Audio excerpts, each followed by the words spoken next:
Good morning students. बहुत दिनों के बाद आज हम आगे का टॉपिक कंटिन्यू करने जा रहे हैं। करंट इलेक्ट्रिसिटी चैप्टर ऑलरेडी अपना हो चुका है। उसमें आगे का जो टॉपिक ऐड हुआ है वो है conversion of galvanometer into ammeter and conversion of galvanometer into voltmeter. तो सबसे पहले हम ये सीखेंगे कि गैल्वेनोमीटर क्या होता है। What is mean by galvanometer? Galvanometer ये एक ऐसा इंस्ट्रूमेंट है जो कि एक आधे सर्किट में से एकदम स्मॉल अमाउंट ऑफ करंट या वीक इलेक्ट्रिक करंट अगर चल रहा है तो उसको मेजर करने के लिए इसका इस्तेमाल किया जाता है। तो गैल्वेनोमीटर कौन से प्रिंसिपल पे वर्क करता है? तो गैल्वेनोमीटर ये इस प्रिंसिपल पे वर्क करता है कि जितना करंट आप उसमें से पास करोगे उतना ही वो डिफ्लेक्शन दिखाएगा। आप प्रैक्टिकल लैब में, कॉलेज में प्रैक्टिकल के लैब में जो गैल्वेनोमीटर इस्तेमाल करते हो वो पाइवोटेड टाइप का होता है। गैल्वेनोमीटर दो टाइप के होते हैं, suspended type moving coil galvanometer और pivoted type moving coil galvanometer. जो आप लोग प्रैक्टिकल लैब में इस्तेमाल करते हैं वो पाइवोटेड टाइप होता है। अब पाइवोटेड टाइप मतलब क्या? जिसमें कॉइल ऐसे एक रेक्टेंगुलर कॉइल होती है जो कि strong conveyor pole pieces of horseshoe magnet के बीच में सस्पेंड करी हुई, उसको बोलते हैं suspended type moving coil galvanometer. और पाइवोटेड में आपकी जो कॉइल है मूविंग कॉइल या ये कॉइल, इसको दो कॉन्वेयर पोल पीसेस के बीच में फिक्स करा हुआ होता है, सस्पेंड नहीं करा हुआ होता है। तो ऐसे टाइप के मूविंग कॉइल गैल्वेनोमीटर को पाइवोटेड बोलते हैं। जो आप लोग प्रैक्टिकल लैब में कॉलेज में जो काले रंग का डब्बा देखते हो ना, जिसमें जो मैंने आपको ऑलरेडी करंट इलेक्ट्रिसिटी में इंट्रोड्यूस करवाया था, वही आपका गैल्वेनोमीटर है जिसको आप pivoted type moving coil galvanometer कहते हैं। तो आज हम ये सीखने वाले हैं कि इस गैल्वेनोमीटर का हम लोग इस्तेमाल एज एन एमीटर और एज अ वोल्टमीटर कैसे इस्तेमाल करेंगे, कैसे यूज करेंगे। तो सबसे पहले हम इसको एमीटर करके क्यों कन्वर्ट करेंगे, क्यों इस गैल्वेनोमीटर को एमीटर करके इस्तेमाल करेंगे। तो एमीटर का काम क्या होता है? What is the role of ammeter? Ammeter का काम होता है करंट मेजर करना, या ज़्यादा से ज़्यादा जितना ज़्यादा करंट, जैसे आपकी रिक्वायरमेंट है सर्किट में, अगर आपको 10 मिली एम्पियर करंट मेजर करना है या 1000 मिली एम्पियर करंट मेजर करना है या 1 एम्पियर करंट मेजर करना है, तो उस रिक्वायरमेंट के अनुसार एमीटर बनाए जाते हैं। तो हमारा जो गैल्वेनोमीटर आता है इसकी करंट मेजरिंग कैपेसिटी काफ़ी कम होती है। कितनी होती है? नियर अबाउट 1 मिली एम्पियर या 10 मिली एम्पियर, काफ़ी कम। ये बहुत ही कम करंट मेजर कर सकता है। लेकिन हम चाहते हैं कि हम इसको एक ऐसा एमीटर बनवाए जो कि ज़्यादा से ज़्यादा करंट मेजर कर सके। तो हमें इसको मॉडिफाई करना पड़ेगा। कैसे मॉडिफाई करना पड़ेगा? उसके लिए क्या करना पड़ेगा? तो सबसे पहले हम इसको एमीटर बना रहे हैं। ये खुद एक छोटा सा करंट मेजर करने वाला एक डिवाइस है, लेकिन हम इसको एक ज़्यादा करंट मेजर करने वाला डिवाइस, जिसको हम लोग बोलते हैं एमीटर, बनाना चाहते हैं। तो उसके लिए हम करेंगे क्या? तो ये है हमारा गैल्वेनोमीटर जी, ठीक है। इसकी खुद की करंट मेजर करने की कैपेसिटी जो होती है उसको हम कहते हैं IG, is the current measuring capacity of galvanometer, ठीक है। तो सपोज ये अज्यूम करते हैं कि ये 10 मिली एम्पियर या 1 मिली एम्पियर है, ठीक है। हम चाहते हैं कि हम इसको ऐसा एमीटर बनाएं जिसकी करंट मेजर करने की कैपेसिटी सपोज 1000 मिली एम्पियर है। मतलब this is the I is the what? Current to be measured. Current to be measured by using ammeter. By using ammeter. मतलब हम इसको for example 1000 milli ampere current measure करने वाला ammeter बनाना चाहते हैं, लेकिन ये तो खुद सिर्फ 10 मिली एम्पियर मेजर कर सकता है। तो हमको क्या करना पड़ेगा? हमको इसकी करंट मेजर करने की कैपेसिटी 100 टाइम्स बढ़ाना पड़ेगा, क्योंकि ये 10 मिली एम्पियर मेजर कर रहा है। आपको 1000 मिली एम्पियर वाला बनाने का मतलब आपको 100 टाइम्स उसकी करंट मेजर कैपेसिटी बढ़ानी है। सपोज अगर ये 1 मिली एम्पियर करंट मेजर कर सकता है और आपको 1000 मिली एम्पियर बनवाने का, मतलब आपको करंट मेजर कैपेसिटी 1000 टाइम्स बढ़ाने की, राइट। मतलब ये क्या है? ये है current to be measured by using ammeter. जो एमीटर बनाओगे उसकी करंट मेजर करने की कैपेसिटी। और ये IG क्या है? जो तुम्हारा गैल्वेनोमीटर खुद करंट मेजर कर सकता है, इसको बोलते हैं IG, यानी current measuring capacity of galvanometer. इसका मतलब इतने करंट के लिए ये आपका गैल्वेनोमीटर फुल स्केल डिफ्लेक्शन बताएगा। This is the current for which the galvanometer shows the full scale deflection. Is the current for which galvanometer shows full scale deflection। जिस current के लिए तुम्हारा गैल्वेनोमीटर मैक्सिमम मतलब फुल स्केल डिफ्लेक्शन बताता है उसको हम आईजी कहते हैं, या इनडायरेक्टली गैल्वेनोमीटर की खुद की करंट मेजर करने की कैपेसिटी।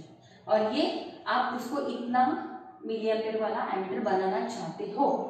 और एक और कंपोनेंट यहाँ पर हम पाएगा I S, that is current flowing through the shunt, flowing through the shunt. अब ये शंट क्या है?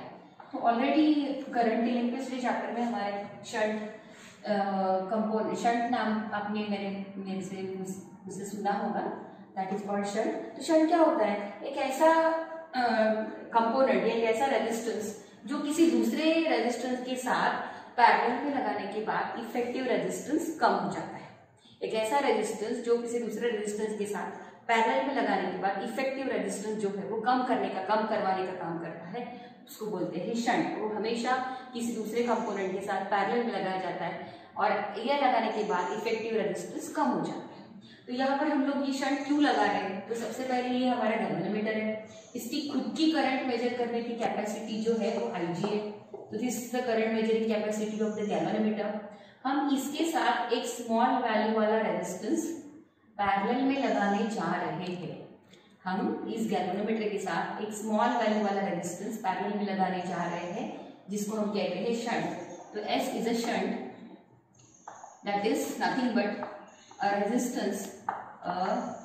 resistance which is connected in parallel combination with galvanometer to decrease its effective resistance. ठीक है, तो ये एक स्मॉल वैल्यू वाला रेजिस्टेंस हमने इसके साथ पैरेलल में लगा दिया ताकि पूरे कॉम्बिनेशन का रेजिस्टेंस कम हो जाए। क्यों? क्योंकि इसके ये खुद का रेजिस्टेंस सपोज जनरली गैल्वेनोमीटर का रेजिस्टेंस होता है नियर अबाउट 100 ओम। इन जनरली गैल्वेनोमीटर का रेजिस्टेंस होता है नियर अबाउट 100 ओम, और आप ये एक स्मॉल वैल्यू वाला रेजिस्टेंस जैसे कि 1 ओम का रेजिस्टेंस आप इसके साथ पैरेलल में लगा देते हो, तो पैरेलल में लगाने के बाद इफेक्टिव रेजिस्टेंस कम हो जाता है। अब सवाल ये पैदा होता है कि हम ये रेजिस्टेंस इसके साथ पैरेलल में ही क्यों लगा रहे हैं? तो पैरेलल में इसलिए लगा रहे हैं ताकि हम इस कॉम्बिनेशन का इफेक्टिव रेजिस्टेंस कम करना चाहते हैं। अब सवाल ये आता है कि हम इस कॉम्बिनेशन का इफेक्टिव रेजिस्टेंस कम क्यों करना चाहते हैं? क्योंकि हम इस कॉम्बिनेशन की करंट रेंज बढ़ाना चाहते हैं। हम पूरे इस कॉम्बिनेशन की करंट रेंज बढ़ाना चाहते हैं। अब क्यों करंट रेंज बढ़ाना चाहते हैं? क्योंकि हम इसे एज एन एमीटर करके इस्तेमाल करना चाहते हैं।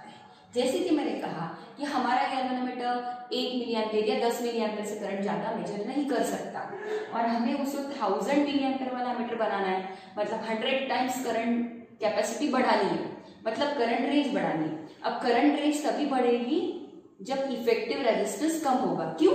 क्योंकि रेजिस्टेंस का काम क्या होता है? To oppose the flow of electric current.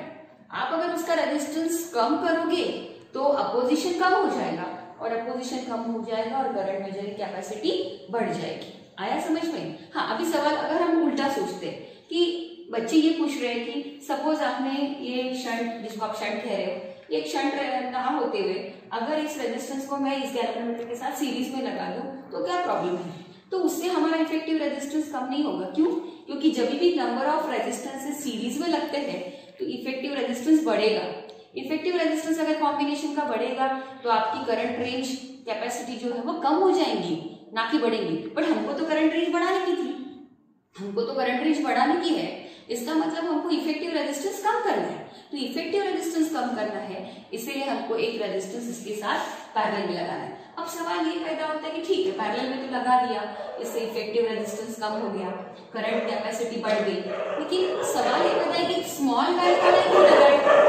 सवाल ये है, अभी देखो दो सवाल आपके मन में डाल दी। एक कि हमने इसके साथ इस रेजिस्टेंस को, इस शंट को पैरेलल में ही क्यों लगाया? पैरेलल में इसलिए लगाया क्योंकि इफेक्टिव रेजिस्टेंस कम होगा, और उससे इफेक्टिव रेजिस्टेंस कम होने की वजह से करंट कैपेसिटी बढ़ जाएगी। ठीक है, ये बात तो क्लियर हो गई कि हमको उसको एमीटर बनवाना था, हमको उसको हायर रेंज वाला करंट मेजर करने वाला डिवाइस बनवाना था जिसको हम एमीटर कहते हैं। इसके लिए हम करंट कैपेसिटी बढ़ाना चाहते थे। करंट कैपेसिटी बढ़ाने के लिए हम इफेक्टिव रेजिस्टेंस कम करना चाहते हैं।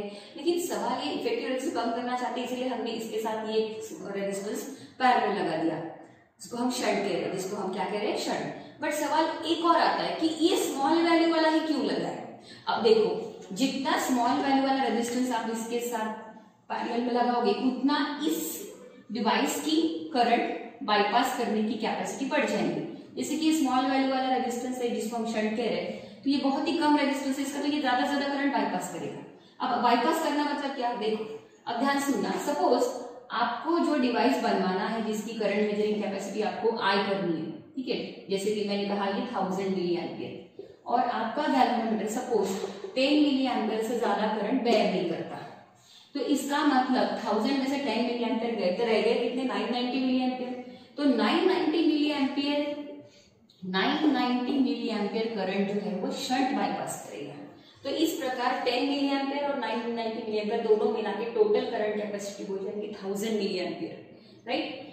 तो अभी सवाल ये आता है कि ऐसा क्यों करेगा, ऐसा ऐसा कैसे हो सकता है। देखो एक सिंपल सा, इसको समझने के लिए, समझाने के लिए एक छोटा सा उदाहरण या एग्जाम्पल मैं आपको देती हूँ।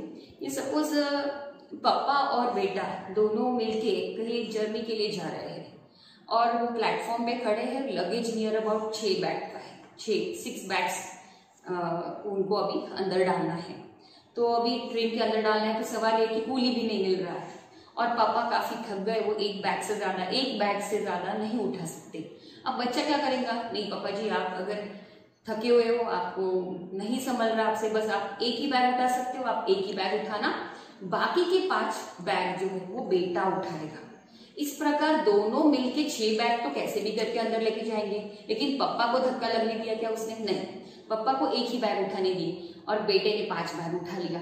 तो अब यहाँ पर बेटे का काम कर रहा है हमारा शंट और पापा का काम कर रहा है हमारा गैल्वेनोमीटर। गैल्वेनोमीटर की करंट मेजरिंग कैपेसिटी अगर सिर्फ 10 मिली एम्पियर है तो वो 10 मिली एम्पियर से ज्यादा करंट वो मेजर नहीं कर सकता, क्योंकि आप उससे अगर ज्यादा करंट मेजर करवाने की कोशिश करोगे या उससे ज्यादा करंट उसको पास करवाने की कोशिश करोगे तो डैमेज हो जाएगा। क्योंकि इसकी करंट मेजरिंग कैपेसिटी अगर 10 मिली एम्पियर है तो 10 मिली एम्पियर से ज्यादा करंट आप इससे पास करवाओगे तो वहां पर वो डैमेज होने के चांसेस है। मतलब बेटा क्या करेगा, अभी रिमेनिंग करंट जो है वो बेटा बाईपास कर देगा, मतलब जो बाकी की लगेज था वो बेटे ने उठा लिया। और इस प्रकार दोनों ने मिलाकर टोटल करंट कैपेसिटी जो है वो 1000 मिली एम्पियर की कर दी। आया समझ में, ठीक है। तो अभी सवाल ये है कि 990 मिली एम्पियर हमने शंट से बाईपास किया, तो बाईपास का मतलब क्या है, what is mean by bypass. Bypass का मतलब क्या है, 10 मिली एम्पियर करंट गैल्वेनोमीटर से जा रहा है, rest of the current is getting bypass. अभी बाईपास क्यों कहते हैं, देखो हम लोग कभी कोई सिटी, एक सिटी में से दूसरे सिटी में जाना रहता है तो बीच में खेड़े पाड़े वगैरह रहते हैं, तो खेड़े पाड़े के अंदर से जाने के लिए हमको तकलीफ होती है, तो एक दूसरा रास्ता बना हुआ था जिसमें वो सिटी के अंदर से ना जाते हुए हम उसको बाईपास करके जाते हैं, तो उसको बोलते हैं बाईपास रोड। तो वैसा ही कुछ कि टोटल करंट हमको 1000 मिली एम्पियर भिजवाना था, लेकिन गैल्वेनोमीटर 10 मिली एम्पियर से ज्यादा करंट मेजर नहीं कर रहा था, तो रेस्ट ऑफ द करंट हमने इससे बाईपास करवा दिया। अब ये ज्यादा से ज्यादा करंट मेजर करने वाला डिवाइस है, तो डेफिनेटली इसकी रेजिस्टेंस हमको क्या लेना पड़ेगा, स्मॉल, और इसीलिए हम लोग स्मॉल वैल्यू वाला रेजिस्टेंस हमेशा गैल्वेनोमीटर के साथ पैरेलल में लगाते हैं, ताकि उसकी करंट मेजरिंग कैपेसिटी बढ़ जाए, इफेक्टिव रेजिस्टेंस कम हो जाए और गैल्वेनोमीटर हमारा डैमेज होने से बच जाए।